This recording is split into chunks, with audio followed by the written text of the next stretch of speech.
मुलाकात हुई है। ये बैठक पुतिन के साथ अलास्का में हुई बैठक के 2 दिन बाद हुई है। यूरोपीय नेताओं की मौजूदगी इस बैठक की ओर भी है, जो कि काफ़ी महत्वपूर्ण मानी जा रही है, क्योंकि वे जेलेंस्की का समर्थन करने और यूक्रेन की संप्रभुता को सुनिश्चित करने के लिए एकजुट होकर आए हैं।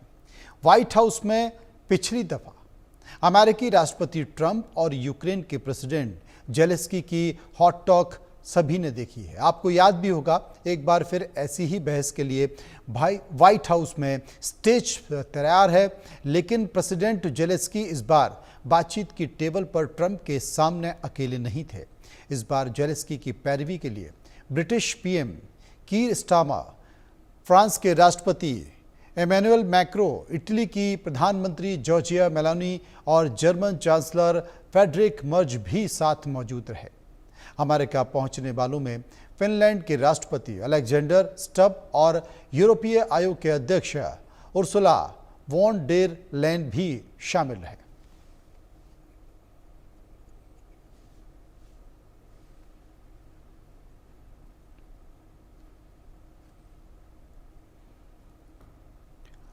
और इसी खबर पर बातचीत करने के लिए हम सीधे चलेंगे। मेजर जनरल रिटायर्ड सुधाकर जी, डिफेंस एक्सपर्ट, मेरे साथ मौजूद हैं। एम्बेसडर प्रदीप कुमार साहब, जो कि पूर्व राजनयिक है, प्रदीप जी के पास मैं चलूंगा। प्रदीप जी, सबसे पहले मैं आप ही से पूछना चाहता हूं कि पुतिन के साथ जो मुलाकात हुई है, उसके बाद जेलेंस्की के साथ मुलाकात, कितनी उम्मीदें, क्या माना जाए वाकई कोई सकारात्मक स्थिति हो सकती है?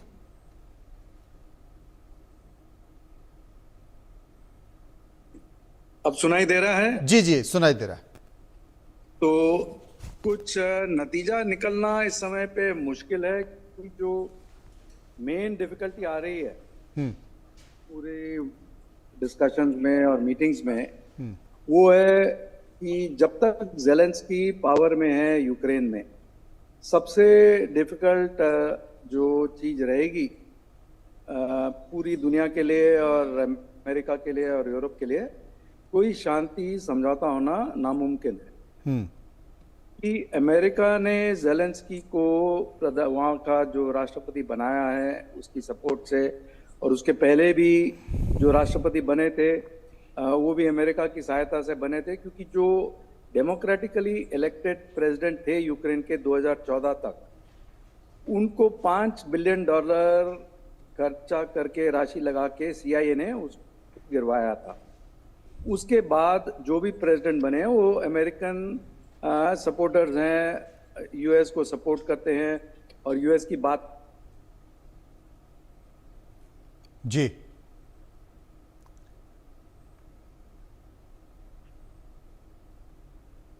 कुछ तकनीकी परेशानी है। सुधाकर जी मेरे साथ मौजूद हैं। सुधाकर जी, आपको कितनी उम्मीदें इस महा बैठक से? मनोज, नमस्कार, बहुत धन्यवाद, आपने आपके शो के लिए इनवाइट किया। जी, मेरा पर्सनल पर्सपेक्टिव है। जो लड़ाई पिछले 3.5 साल से चलती आ रही है, 3.5 क्यों, आप 2014 से अगर मिलाएंगे, कोई सालों से चलती आ रही है, तो ये ऐसा with a stroke of pen या एक अलास्का मीटिंग पे ख़त्म हो जाना अगर हम उम्मीद करते हैं, तो मेरे ख्याल से ये ज़्यादा कुछ उम्मीद कर रहे हैं। इसके ऊपर बहुत टाइम लगेगा, क्योंकि इशू बहुत कॉम्प्लेक्स है, बहुत कॉम्प्लेक्स है। आप देखिए, एक छोटा सा मिसाल मैं बताना चाहता हूं कि अलास्का मीटिंग से पहले डोनाल्ड ट्रंप ये दर्शाया था, ये बताए थे कि रशिया को बोलेंगे लड़ाई बंद कर। और जैसे ही अलास्का मीटिंग खत्म हो गया, वो बोलने लगे भाई जेलेंस्की के हाथ में है, वो लड़ाई बंद करना है तो उसी का हाथ में है, उसको डिसीजन लेना पड़ेगा। सो ये जो फ्लिप फ्लॉप है, इससे अंदाज आप लगा सकते हैं। और कल और किसी को बात सुनेंगे, अभी आगे है यूरोप में ये जो ग्रुप आ रखे है जेलेंस्की के साथ, बाकी जो मेंबर्स बैठे हैं, इनकी बात जब सुनेंगे तो हो सकता है कि वो फिर मुकर जाए, वो बोले कि नहीं, अभी तो पुतिन को लड़ाई बंद करना पड़ेगा। तो ये जो मसला है, ये एक्चुअली देखा जाए एक कॉन्सेप्चुअल फ्रेमवर्क है जो ग्लोबल लेवल का है। उसके बाद एक एक एक और पहलू है जो कि रीजनल इशू होता है, और एक पहलू है जो रशिया और यूक्रेन के बीच में होता है। मेरे विचार के मुताबिक अगर ये असलियत में लड़ाई को बंद करना चाहते हैं, वो कहते हैं ना putting the chicken came before the eggs और eggs came before the chicken, वो कहानी इधर चलेगा नहीं।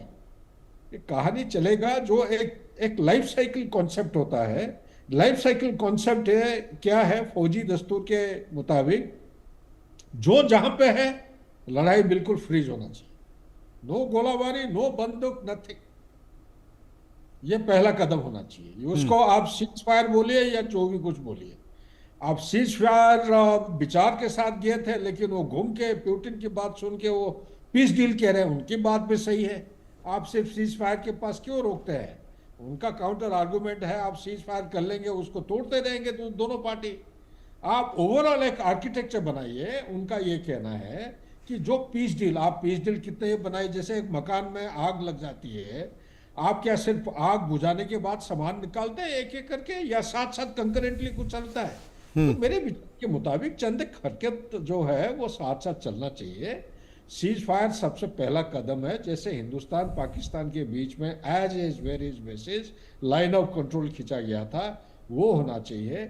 स्वैपिंग ऑफ लैंड दूसरी बात है, टेरिटोरियल इंटीग्रिटी की जो बात है। आज के दिन में जेलेंस्की का कोई लेजिटिमेट अथॉरिटी नहीं है।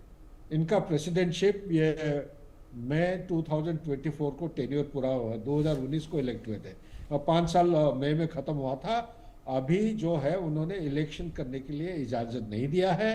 तो इवन इफ अगर कोई पीस डील होता है तो पीस डील किसके आधार पर होगा? यही होगा कि लुहांस या दोनबास रीजन में लुहांस और डोनेट्स जो है ये रशिया के पास रहेगा।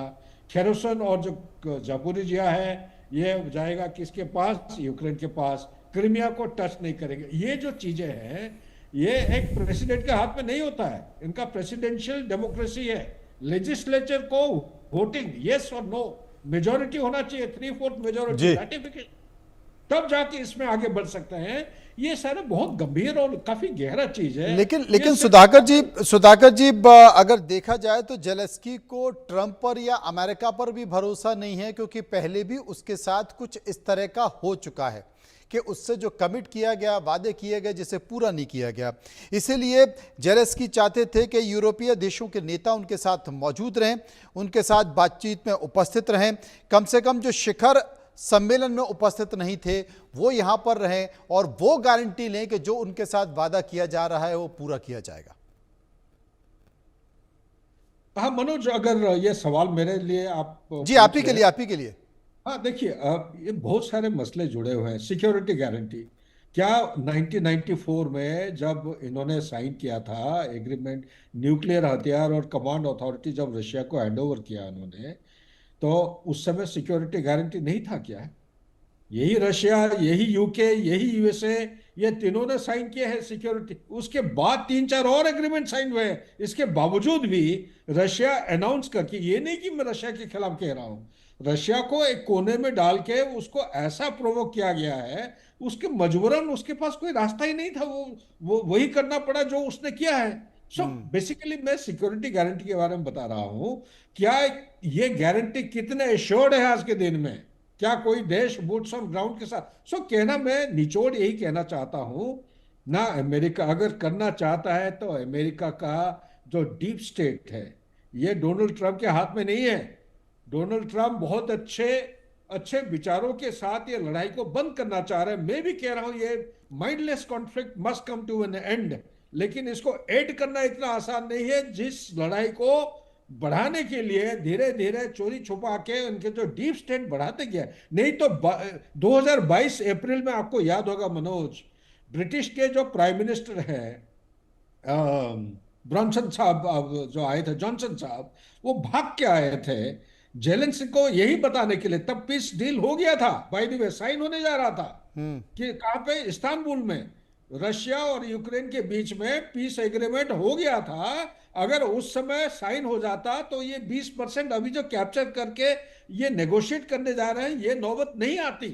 तो उस समय ब्रिटिश के प्राइम मिनिस्टर आके बताया नहीं, ये लड़ाई अब लागू रखो, खत्म मत करो। क्यों? क्योंकि वो सोच रहे थे कि पुतिन को हरा पाएंगे, रशिया को हरा देंगे और रेजिम चेंज आसानी से हो पाएगा। अभी 3.5 साल के बाद उनको यह एहसास हो रहा है तीनों ऑब्जेक्टिव में वो फेल हो गए हैं। ना पुतिन को हरा पाए, ना रशिया को हरा पाए। आज के दिन में रशिया का डिफेंस इंडस्ट्री प्रोडक्शन कैपेबिलिटी जो है 5 से 6 गुना ज्यादा है वेस्टर्न अलायंसेस से। सेकेंड वर्ल्ड से कोई मात्रा और बढ़ गया है। तो इकोनॉमी जो वो तोड़ना चाह रहे थे, इकोनॉमी यूरोपियन इकोनॉमी और यूएस इकोनॉमी से बेहतरीन काम कर रहा है, अच्छी रेट ऑफ ग्रोथ के साथ। तो ये जो हर चीज में जब हार जब मान जाते हैं तो उनके मुंह से आवाज नहीं निकलता है। बॉडी लैंग्वेज आप देखे होंगे अलास्का में डोनाल्ड ट्रंप, मैं उनके खिलाफ नहीं कह रहा हूं, मैं कह रहा हूं इसका मसला यही है, अगर आप सिंसियरिटी के साथ करना चाहते हैं, ये सलाह मशुरा करके, अगर ये यूरोपियन ग्रुप जो अभी आ रखे हैं इन्हीं के साथ बैठ के अगर चर्चा करते, मेरे ख्याल से कोई उभर के अच्छा सोल्यूशन निकलता। अच्छा सोल्यूशन क्या है? अल्टीमेटली सोल्यूशन निकलना है जेलेंस्की और पुतिन के बीच में, ये दोनों को बैठना है। चलो बस मिस हो गया, कोई बात नहीं, 2022 का जो बस एक मौका था आपने मिस कर दिया। अभी आज के दिन में वही गुंजाइश है जो आप एक्सेप्ट कर सकते हैं। रशिया के जो फियर है उसको आप एड्रेस कर सकते हो और यूक्रेन का भी कर सकते हैं। जी। यूक्रेन का भी ये 20% जमीन उसको लड़ाई के जरिए से रिकैप्चर नहीं कर सकता है, तो इसको ये कर, लेकिन उसके हाथ में कोई पावर नहीं है जब तक उनका लेजिस्लेचर ये उसको रेटिफाई नहीं करता है कि ये 20% या डोनबास का जो रीजन है ये रशिया के पास जाने के लिए उनका अनुमति है, तब तक जेलेंस्की का लेजिटिमेट अथॉरिटी और पावर नहीं है। अगर वो हाँ कर भी देता है, ये कंटेस्ट हो सकता है कल उनके पार्लियामेंट में। यही मैं कहता जी। हूं, ये सीज फायर का कोई मान्यता और कोई औकात नहीं है। तो आगे ये एक सकारात्मक विचार और रोड मैप के साथ आगे की तरफ बढ़ने के लिए, तो ये कहां तक किस रास्ते तक जाएगा मैं एक्चुअली कह नहीं सकता हूं। इट इज टू जी प्रीमेच्योर, जी जी कॉम्प्लेक्स एंड सेंसिटिव। जी, आप हमारे साथ बने रहें, प्रदीप जी भी हमारे साथ बने। इस बीच बड़ी खबर यह है कि थोड़ी देर में ट्रंप और जेलेंस्की की बैठक होगी, जो कि सब पूरे अंतर्राष्ट्रीय जगत की निगाहें बनी हुई हैं।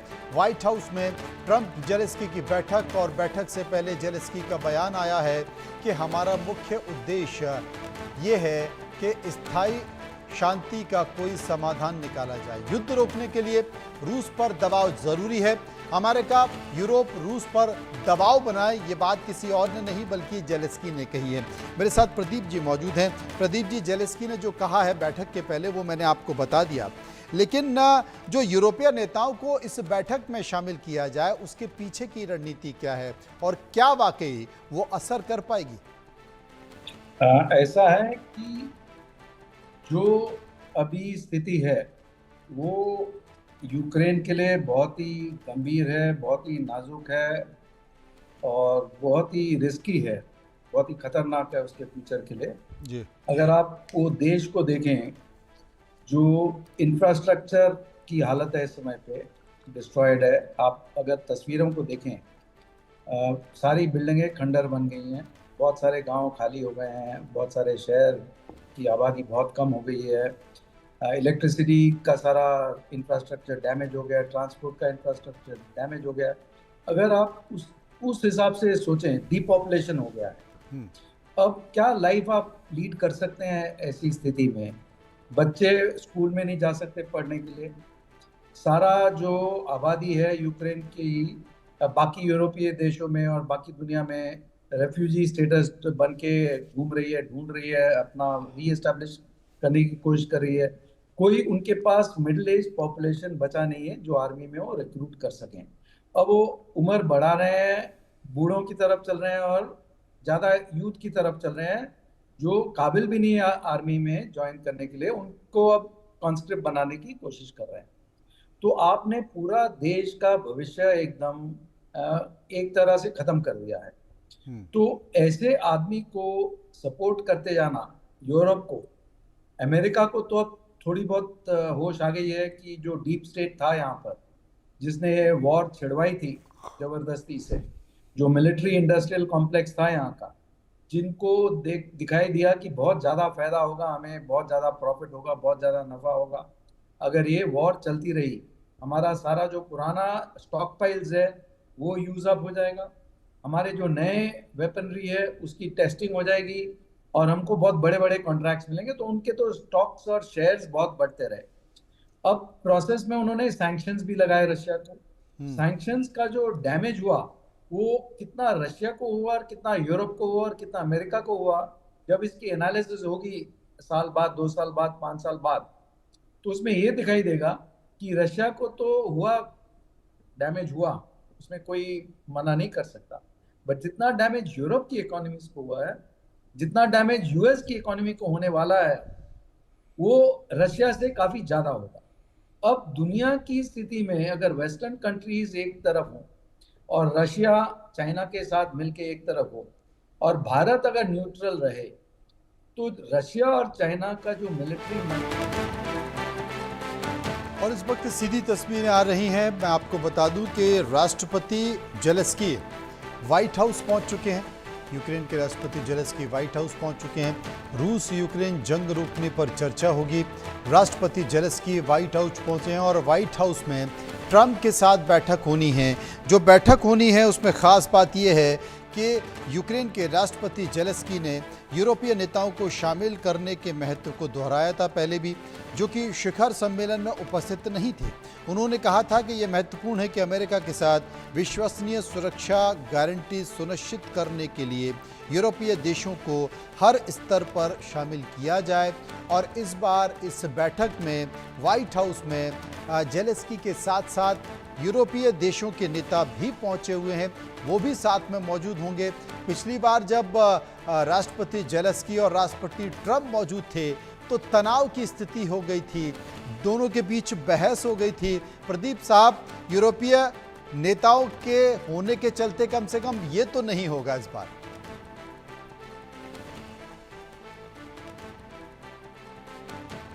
प्रदीप जी, मेरी आवाज मिल रही है? सुनाई दे रहा है? जी जी, मेरी आवाज आपको मिल रही है? बिल्कुल बिल्कुल बिल्कुल साफ आ रही है आपकी आवाज। जी जी। तो उसमें ऐसा है कि यूरोपियन नेताओं के होने के कारण वैसे हालात तो नहीं बनेंगे, बट ये जरूर होगा कि जो आपको समझिए कि डिस्कशन होगा उसमें क्या नतीजा निकलेगा वो चांस बहुत कम है, क्योंकि जो दोनों पक्षों के बीच में जो दरार है इस समय पे, जो डिस्टेंस है बहुत ज्यादा है। रशिया हावी है इस समय पे यूक्रेन पे। रशिया ने 20% लैंड ऑक्यूपाई कर लिया है। यूक्रेन में कोई मैन पावर की स्थिति बहुत ही बिगड़ी हुई है।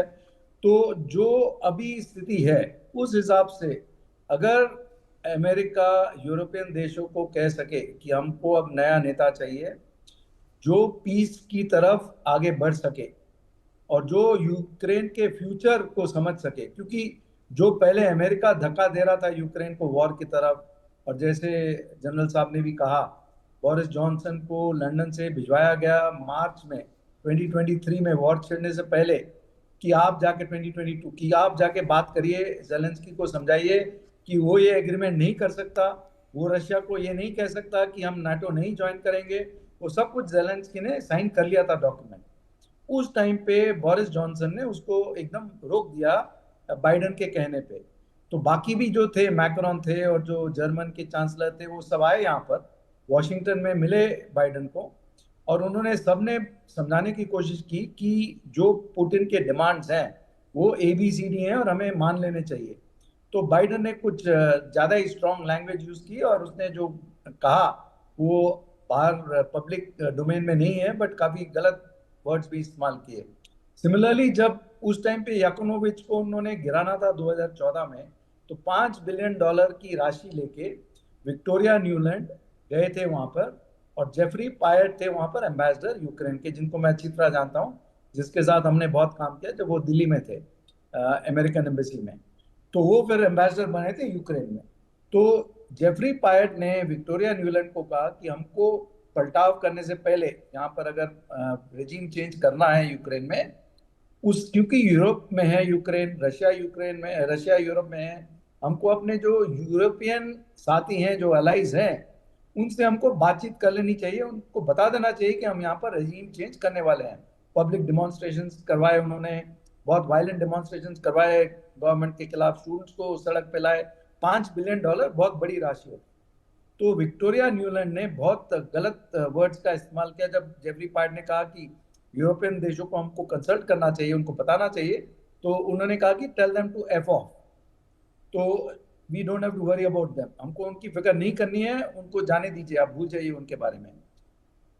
बहुत ज्यादा प्रोटेस्ट हुए और फिर वो उन्होंने बदलाव करवा दिया। तो अमेरिकन सपोर्ट से बने हैं ये नेता।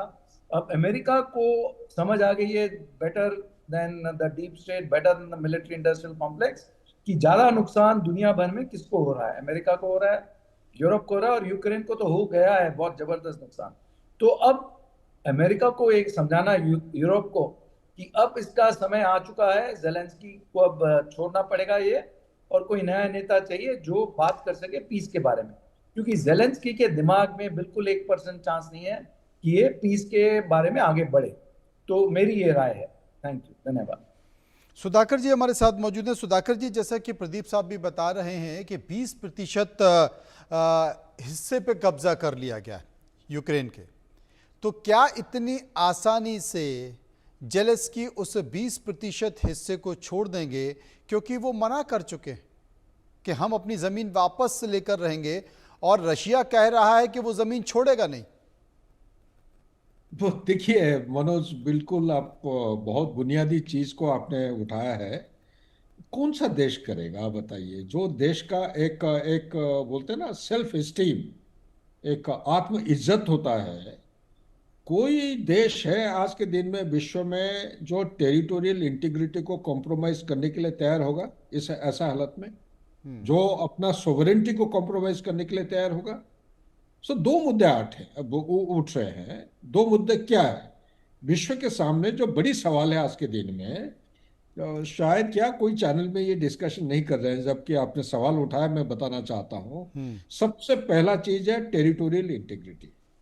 और टेरिटोरियल इंटीग्रिटी ये कह रहा है कि रूल्स बेस्ड इंटरनेशनल ऑर्डर जब आप कह रहे हो 21st सेंचुरी में, इसका मतलब ये है जिसका ताकत बस जो चाहे वो मर्जी अपना ताकत को दिखा के अंदर घुसा है और बैठे रहे, तो जी आप क्या चुपचाप करके उसको एक्सेप्ट कर जी लेंगे? जी